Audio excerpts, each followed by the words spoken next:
Messieurs, nous sommes réunis aujourd'hui pour célébrer la mémoire de notre ami Eugène. Mais un homme comme Eugène Mercier n'est pas un homme facile à suivre. Il a mené tant de choses de front que tenter de raconter sa vie dans un ordre relativement chronologique est une gageure. Il a réussi à regrouper sous son nom une quarantaine de maisons de champagne et faire de Mercier une marque recueillant distinction sur distinction dans toutes les grandes expositions à travers le monde. Non, vraiment, pour comprendre la vie d'Eugène Mercier, il faut avoir l'esprit agile. Pour l'avoir bien connu, je peux vous certifier, messieurs, qu'il est très rare que le qualificatif d'homme exceptionnel ait une illustration aussi parfaite. Le 1er avril 1838, ses parents, en lui choisissant Eugène comme prénom, préfigurent déjà ce que la vie va lui réserver. En effet, en grec, Eugénios signifie « bien né ». En 1858, Eugène n'est pas encore majeur. Il a tout juste 20 ans et déjà ses premiers pas dans la profession mettent en relief son talent de visionnaire. Il décide de prendre le contre-pied des grandes maisons de champagne en orientant sa politique commerciale non pas vers les gens fortunés, mais vers un public beaucoup plus vaste. Pour limiter les coûts de revient, sa recette est très simple, vendre beaucoup. Raisonnement absolument révolutionnaire à l'époque. Sa stratégie se résumait ainsi. Vendre mieux, c'est-à-dire à une qualité supérieure pour vendre plus. Vendre plus pour vendre moins cher. C'est ainsi qu'en parvenant à fédérer en une seule et même organisation plusieurs maisons, il préfigurait les fusions et regroupements qui n'ont cessé de se multiplier depuis. Je me souviens l'avoir entendu dire à cette époque. Un jour viendra où vous verrez, ce seront des millions de bouteilles que j'expédierai. C'est pour ça qu'il décide de trouver un site à même d'accueillir les installations dont lui seul entrevoit pour l'instant l'ampleur. Ne pouvant se résoudre à quitter Épernay, cette ville qu'il a vue naître et qu'il souhaite voir prospérer, il se met à parcourir chaque parcelle de la commune, prenant des mesures et faisant d'innombrables calculs. Enfin, il opte en 1869 pour une colline située sur la route de Châlons-sur-Marne, une longue avenue qui ne s'appelle pas encore l'avenue de Champagne. Oui, je me souviens quand l'architecte lui proposa ses plans, il les déchira, s'empara d'une feuille de papier, traça quelques lignes droites et parallèles et s'écria « Voilà ce que je désire. Alors au travail. Et pour les proportions, comptez par kilomètre et non par mètre. »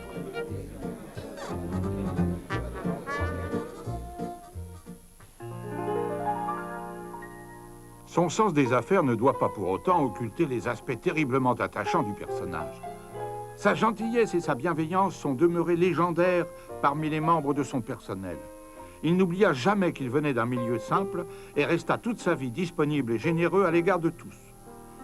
Il n'était pas rare de le voir aller dans les caves, encourager et donner des conseils aux remueurs, ou de le voir aller prêter main forte dans les celliers d'emballage. Son bon sens dans les affaires litigieuses faisait force de loi. Quand M. Eugène avait dit, il avait dit, et une tape dans la main valait toutes les écritures.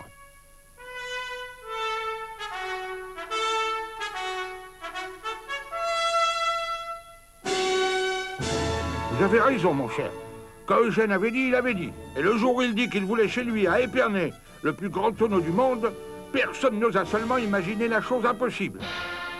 Déjà à cette époque, Eugène avait compris que pour obtenir le succès commercial, il fallait se faire connaître du plus grand nombre.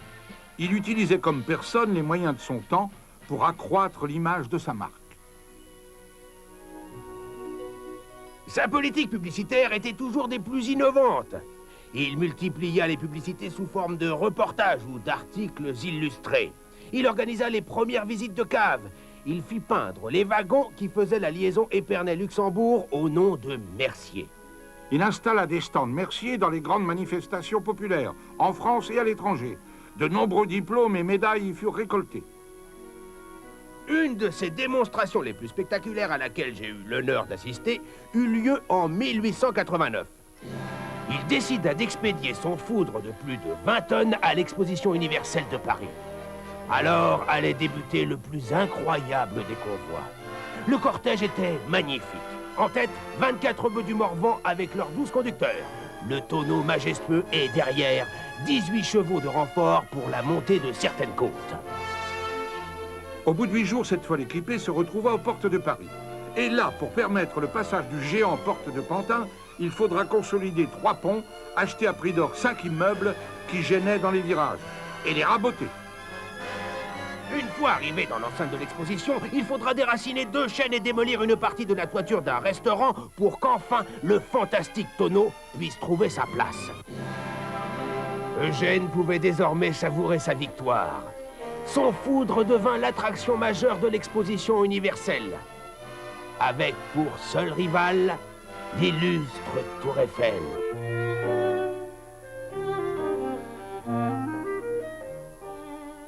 Lors de cette fameuse exposition de 1900, Eugène ne s'en tint pas à son seul pavillon et film publicitaire. Il demanda à Louis Vernancher, fondateur de l'école normale d'aérostation, de piloter un ballon captif qui devait élever le public au-dessus de Paris. 10 000 personnes ont ainsi pu voir Paris à une altitude de 300 mètres. Le nom de Mercier fut peint en lettres de 3 mètres de hauteur sur le ballon qui fut considéré comme un des plus grands de son époque. Un génie de la publicité. Ah, je dirais même plus, un génie tout court. Pour bâtir son empire commercial, son génie a été de savoir utiliser avant les autres et avec une intelligence toute pragmatique, les nouvelles techniques que lui offrait son époque. Bien dit. Allez, portons un toast à notre ami Eugène en dégustant sa fameuse cuvée que lui-même dégustait au château de Pékin, entouré de sa famille et de ses amis. Ah oui, cette fameuse cuvée que j'ai eu l'occasion de goûter au cours du vol en montgolfière au-dessus du bois de Vincennes lors de l'exposition universelle de 1900. Suivons ses traces. Et si nous nous trouvons devant un obstacle, faisons comme lui. Transformons-le pour en tirer profit. À Eugène! À Eugène! À Eugène Mercier! À Eugène! À Eugène! À Eugène Mercier!